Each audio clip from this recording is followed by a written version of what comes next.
Sir ಇವಾಗ ಆ, ಅದು ಹೇಳ್ಕೊಂಡು ಬಂದಿರೋ ವರ್ಡ್ ಆಗಲಿ ಇಲ್ಲಾಂದರೆ ಟ್ರೆಂಡ್ ಆಗಲಿ, so because of all that health ತುಂಬ ಸೀರಿಯಸ್ ಆಗಿ ತಗೋತಿದ್ದಾರೆ ಜನ. ಆ, ಎಲ್ಲಿ ತನಕ ಅಂದರೆ ಈಗ ಸ್ಕೂಲಲ್ಲಿ ಕರಿಕ್ಯುಲಮ್ಮಲ್ಲಿ ಯೋಗನ ಇನ್ಕ್ಲೂಡ್ ಮಾಡಿದ್ದಾರೆ. ಸೊ ಆ ಸ್ಕೂಲಲ್ಲಿ ಕರಿಕ್ಯುಲಮಲ್ಲಿ ಯೋಗನ ಇನ್ಕ್ಲೂಡ್ ಮಾಡಬೇಕಾ? ಎಷ್ಟು ವಯಸ್ಸಲ್ಲಿ ಮಕ್ಕಳಿಗೆ ಇಂಟ್ರೊಡ್ಯೂಸ್ ಮಾಡಬೇಕು ಯೋಗನ? ಅದೇ ಇದೊಂದು ಪ್ರಶ್ನೆ ತುಂಬ ಇಂಪಾರ್ಟೆಂಟ್ ಆಗುತ್ತೆ.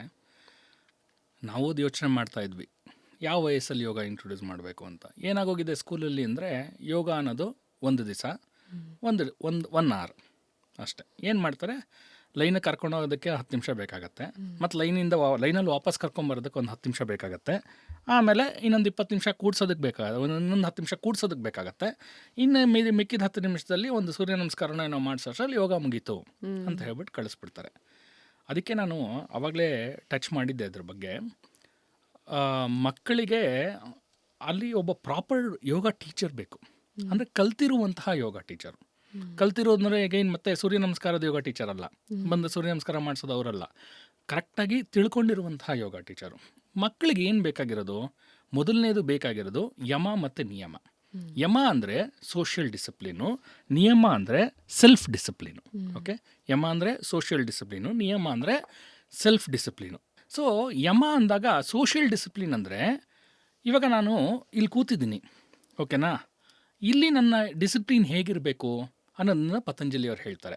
5 ಕ್ಯಾರೆಕ್ಟರ್ಸ್ ಹೇಳ್ತಾರೆ. ಏನು ಅಂದರೆ, ಒಂದು ಅಹಿಂಸಾ, ಓಕೆ, ಆಮೇಲೆ ಸತ್ಯ, ಓಕೆ, ಅಹಿಂಸಾ, ಸತ್ಯ, ಅಸ್ತೇಯ, ಓಕೆ, ಬ್ರಹ್ಮಚರ್ಯ, ಅಪರಿಗ್ರಹ. ಇದು ಸೋಷಿಯಲ್ ಡಿಸಿಪ್ಲಿನು. ಏನು ಹಿಂಗಂದರೆ ಅಹಿಂಸಾ, ಇವಾಗ ನಾವೆಲ್ಲ ಕೂತಿದ್ದೀವಲ್ವಾ, ಇವಾಗ ನಾನು ನಿಮಗೆ ನೋವಾಗೋಂಗೆ ಮಾತಾಡ್ಬೋದಾ? ಅದು ಹಿಂಸೆನಾ? ಸೊ ನಾನು ನಿಮಗೆ ನೋವಾಗೋಂಗೆ ಮಾತಾಡಬಾರ್ದು, ಇದು ಅಹಿಂಸಾ. ಓಕೆ, ಆಮೇಲೆ ಸತ್ಯ. ಇವಾಗ ನೀವೇನೋ ಒಂದು ಪ್ರಶ್ನೆ ಕೇಳಿದ್ರಿ, ನಾನು ಸತ್ಯವಾಗಿ ಉತ್ತರಿಸ್ಬೇಕು, ನನ್ನ ಹೃದಯದಿಂದ ಉತ್ತರಿಸ್ಬೇಕು, ಅದು ಸತ್ಯ. ಇದನ್ನು ಮಕ್ಕಳಿಗೆ ಹೇಳ್ಕೊಡ್ಬೇಕು.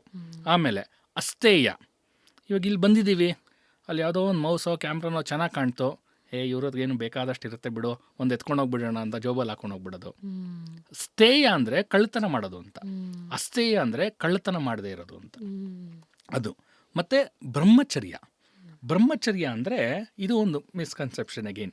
ಬ್ರಹ್ಮಚರ್ಯ ಅಂದರೆ ಸೆಲಿಬೆಸಿ ಅಂತ ಟ್ರಾನ್ಸ್ಲೇಟ್ ಮಾಡಿಬಿಡ್ತಾರೆ. It is not that actually. Brahma ಅಂದರೆ ದೊಡ್ಡದು ಅಂತ ಅರ್ಥ ಸಂಸ್ಕೃತದಲ್ಲಿ. ಬ್ರಹ್ಮ ಅಂದರೆ ದೊಡ್ಡದು, ಚರ್ಯ ಅದರ ದಾರಿಯಲ್ಲಿ ನಡೆಯುವವನು ಅಂತ. ಬ್ರಹ್ಮ ಅಂದರೆ ಯಾವುದು? ದೊಡ್ಡದು. ದೊಡ್ಡದು ಅಂದರೆ ಯಾವುದು? ಟ್ರೂತ್, ಇಟ್ ಈಸ್ ಸತ್ಯ.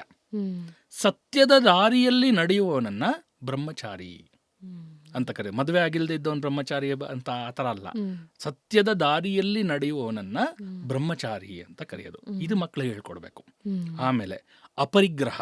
ಅಪರಿಗ್ರಹ ಅಂದರೆ ನಾನ್ ಹೋರ್ಡಿಂಗ್ ಅಂತ, ಅಂದರೆ ಕ್ರೋಢೀಕರಿಸೋದು ಅಂತ.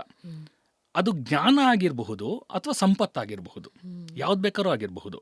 ಸಂಪತ್ತು ನೀವು ನೋಡಿರ್ತೀರ, 10 ಜನ್ರೇಷನ್ಗೆ ಬೇಕಾಗಿರೋ ಆಸ್ತಿ ಎಲ್ಲ ಮಾಡಿ ಇಡ್ತಾರೆ. ಒಂದು ಜ್ಞಾನವನ್ನು ಕೂಡ ಪರಿಗ್ರಹ ಮಾಡಬಾರ್ದಂತೆ.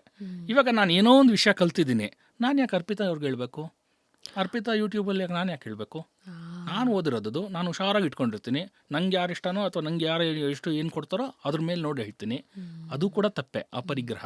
ಮಕ್ಕಳು ಏನೋ ಒಂದು ವಿಷಯವನ್ನು ಕಲ್ತ್ರೆ ಅದು ಇನ್ನೊಬ್ಬನಿಗೆ ಹೇಳ್ಕೊಡೋಕೆ ರೆಡಿ ಆಗಿರಬೇಕು. ಇದು ಸೋಷಿಯಲ್ ಡಿಸಿಪ್ಲಿನ್. ಸೊಸೈಟಿನಲ್ಲಿ ನಾನು ಈ ಥರ ಬದುಕಬೇಕು. ನೋಡಿ, ಪತಂಜಲಿಯವರು ಎಷ್ಟು ಯೋಚನೆ ಮಾಡಿದ್ದಾರೆ ಅಂದರೆ, ಸೊಸೈಟಿನಲ್ಲಿ ಹಿಂಗಿರ್ತೀಯಪ್ಪ, ಇಂಡಿವಿಜುವಲ್ ಆಗಿ ನೀನು ಹೆಂಗಿರ್ತೀಯ, ದಟ್ ಈಸ್ ನಿಯಮ, ಸೆಲ್ಫ್ ಡಿಸಿಪ್ಲಿನ್. ನಾನು ಹೆಂಗಿರ್ತೀನಿ, ಇವಾಗ ನೀವು ಯಾರೂ ಇಲ್ಲ, ಓಕೆ, ನಾನು ಹೆಂಗಿರ್ತೀನಿ, ನಾನು ಫಾಲೋ ಮಾಡಬೇಕಾಗಿರೋದೇನು? ಶೌಚ ಅಂದರೆ ಕ್ಲೀನ್ಲಿನೆಸ್. ಓಕೆ, ನಾನು ಸ್ನಾನ ಮಾಡ್ತೀನಿ, ಅದೊಂದು. ಮತ್ತು ಇನ್ನೊಂದು ಮನಸ್ಸಿನ ಶೌಚ. ನಾನು ಕೂತಿರಬಹುದು, ನಾನು ಒಬ್ಬನೇ, ನಾನು ಏನೋ ಯೋಚನೆ ಮಾಡ್ತಾ ಇರ್ಬೋದಾ, ಅದು ಮನಸ್ಸಿನ ಶೌಚ. ಆಮೇಲೆ ಸಂತೋಷ. ಇವಾಗ ನಾನು ಏನೋ ಒಂದು ಕಲಿಬೇಕು ಅಂತ ಕೂತ್ಕೊಂಡ್ರೆ ನನಗೆ ಸಂತೋಷ ಇರಬೇಕು. ಇವಾಗ ನನ್ನ ಸ್ಕೂಲಲ್ಲಿ ಮಕ್ಕಳು ಅವ್ರು ಏನೋ ಕಲಿಬೇಕು ಅಂದರೆ ಅವ್ರಿಗೆ ಸಂತೋಷ ಇರ್ಬೇಕು ತಾನೆ. ನೀವು ಸಂತೋಷನ ತುಂಬಕ್ಕಾಗತ್ತಾ? ಆಗಲ್ಲ. ನಾನೇನೋ ಕಲಿತಾ ಇದ್ದೀನಿ ಅನ್ನೊಂದು ಭಾವ ಇರಬೇಕು, ಅದರಿಂದ ಸಂತೋಷ ಬರುತ್ತೆ. ಆ ಸಂತೋಷ ಇರಬೇಕು. ನೆಕ್ಸ್ಟ್ ಇನ್ನೊಂದು ಪರ್ಸ್ನಲಾಗಿ ಇನ್ನೊಂದು ಏನಿರಬೇಕು? ತಪಸ್ಸಿರಬೇಕು. ತಪಸ್ಸಂದ್ರೇನು? ಡಿಟರ್ಮಿನೇಷನ್ನು. ನಾನು ಇದು ಮಾಡೇ ಮಾಡ್ತೀನಿ, ಇದು ಮಾಡಲ್ಲ, ಅಥವಾ ಮಾಡೇ ಮಾಡ್ತೀನಿ.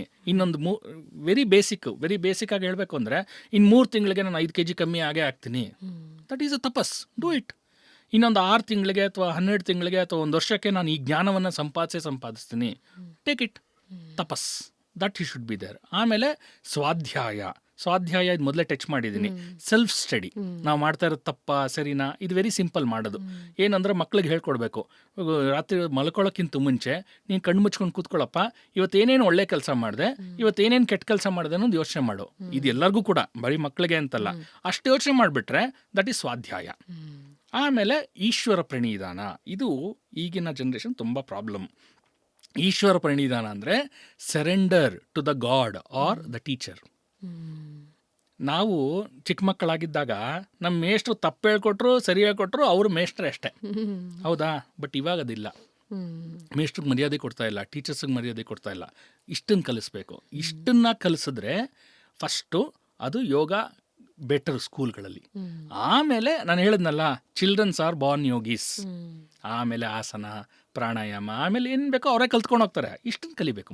ಇಷ್ಟು ಬೇಸಿಕ್ ಕರಿಕ್ಯುಲಮ್ ಅಂದ್ರೆ ನೀವು ಕೂಡ್ಸಿ ಹೇಳ್ತಿರೋ, ನೀವು ಬುಕ್ಕಲ್ಲಿ ತರಿಸ್ತಿರೋ, ನೀವು ಅದಕ್ಕಂತ ಟೀಚರ್ನ ಅಡಾಪ್ಟ್ ಮಾಡ್ತಿರೋ, ನೀವು ಫಾಲೋ ಮಾಡಿ ನೋಡಿಸ್ತೀರಾ, ಅದನ್ನ ಇಲ್ಲ ನೀವು ಮಕ್ಕಳಿಂದನೇ ಮಕ್ಕಳಿಗೆ ಹೇಳ್ಸೋ ರೀತಿ ಮಾಡ್ತಿರೋ, ದಟ್ ವೆರಿ ಎಫೆಕ್ಟಿವ್ ಅಲ್ಲ ಆ ಥರ ಮಾಡಿದ್ರೆ. ಸೊ ಇದನ್ನ ಚಾಪ್ಟರ್ ವೈಸ್ ಹೇಳ್ಕೊಡ್ಲೇಬೇಕು ಮಕ್ಕಳಿಗೆ ಅಂತ ಹೇಳ್ತೀರಾ. Very nice.